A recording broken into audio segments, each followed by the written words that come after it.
आपने पूछा कि आदमी क्या करे अगर उसकी वाइफ नार्सिसिस्ट है, टॉक्सिक है, मैनिपुलेटिव है, कंट्रोलिंग है, तो कितना मुश्किल हो जाता है। बहुत ज़्यादा मुश्किल हो जाता है, क्योंकि औरतों के पास बहुत सारे तरीके होते हैं बात करने के। वो अपनी फैमिली के साथ, अपने परिवारजनों के साथ बैठ के बात कर सकती है, बट आदमी इस सिचुएशन में जब आता है तो पहली बात तो उसे इन सब चीज़ों के साथ डील करने की आदत भी नहीं होती है।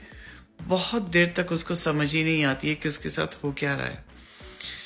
जब उसे समझ आती है तो फिर उसके आसपास कोई होता ही नहीं जिसके साथ ये बातें शेयर कर सके, क्योंकि जिसके साथ भी वो बात करेगा तो उसको जज किया जाएगा। अब जब किसी आदमी को जज किया जाता है तो उसके पास इतनी स्किल्स ही नहीं होती हैं कि वो उसको एक आसान तरीके से प्रोसेस कर पाए, because of upbringing and also हमारा कल्चर जो है वो ऐसा है। हमारा जो सभ्याचारिक हमारा समाज है वो आदमी को इतनी अनुमति नहीं देता कि वो अपनी भावनाओं को आसानी से दूसरों के सामने रख सके। एक तो ये बहुत बड़ा मुश्किल वाला प्रॉब्लम बन जाती है जहां आदमी बात ही नहीं कर पाता। दूसरी बात, वो औरत जो आपको मैनिपुलेट कर रही है, जो आपकी वाइफ है या आपके साथ रिश्ते में है या गर्लफ्रेंड है, कंट्रोल कर रही है आपको, तो ये बहुत बड़ा रेड फ्लैग पहले दिन से ही होना चाहिए। ज़रूरत क्या है हम रिश्ते में आते क्यों हैं?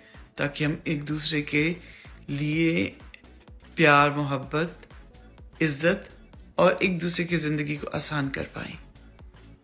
अगर कोई आपकी ज़िंदगी में ऐसा इंसान है जो आपकी ज़िंदगी को इतना दुखी, कॉम्प्लिकेटेड, कॉम्प्लेक्स कर रहा है, उसमें और उलझने बढ़ा रहा है, तो वो आपका पार्टनर कहाँ से होगा? अब अगर उसकी शादी हो गई है और आप इस रिश्ते में फंसे हुए हैं, तो अब आपको हल ढूंढना ही पड़ेगा। और द फर्स्ट थिंग इज कि आपको अपने आप को एजुकेट करना पड़ेगा कि आप डील किस चीज़ के साथ कर रहे हैं। ये इंसान जो है, इसके साथ दूरी कैसे बना के रखी जा सके। एक बाउंड्रीज, इमोशनल दूरी में बोल रही हूँ, फिजिकल दूरी डिवोर्स की भी बात नहीं है, सेपरेशन की भी बात नहीं है। पहले तो आप उन्हें समझेंगे कि इसका एक पैटर्न है और उस पैटर्न को हम तोड़ नहीं सकते क्योंकि वो उनके पैटर्न्स है, पर हम कैसे उसको रिएक्ट करते हैं, रिस्पॉन्ड करते हैं। और सेकेंडली, हम अपनी बाउंड्रीज कैसे बना के रखें, बहुत ज़्यादा ज़रूरी होता है।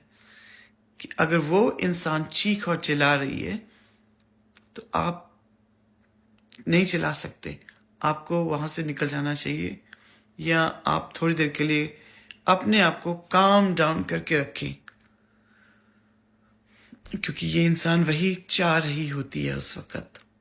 उसकी मैनिपुलेटिव टेक्निक्स को समझें, अपना एक सपोर्ट सिस्टम बनाएं और फिर अपने आप के लिए थेरेपी, काउंसलिंग, वो ज़रूर उसके लिए जाएं, ताकि आप इस सिचुएशन को अच्छे तरीके से समझ सकते हैं। और ये भी समझना पड़ेगा कि ये इंसान आपकी ज़िंदगी में आपको परेशान इसलिए ज़्यादा कर रहा है क्योंकि आप उसको रेजिस्टेंस नहीं दे रहे हैं, या अगर रेजिस्टेंस दे रहे हैं जो उसके साथ आपका टकराव है वो हेल्दी नहीं है। तो ये भी सब सोचना पड़ेगा। Educate yourself on relationships. Educate करना पड़ता है खुद को कि हमारे आसपास के जो लोग हैं उनकी ट्रिगर्स क्या हैं, वो किस बात पे परेशान होते हैं, हम किस बात पे परेशान ज़्यादा हो जाते हैं, हमारी जो अपब्रिंगिंग थी, हम जीवन को कैसे समझ रहे हैं, हमारे जीवन के जो फिल्टर्स हमने अपनी यहाँ पे लगाए हुए हैं ब्रेन में दुनिया को देखने के लिए, वो फिल्टर्स क्या हैं। सबसे अच्छी बात तो ये है कि हम उन फिल्टर्स को बदल सकते हैं। वी कैन चेंज, ऑप्शंस हमेशा होती हैं।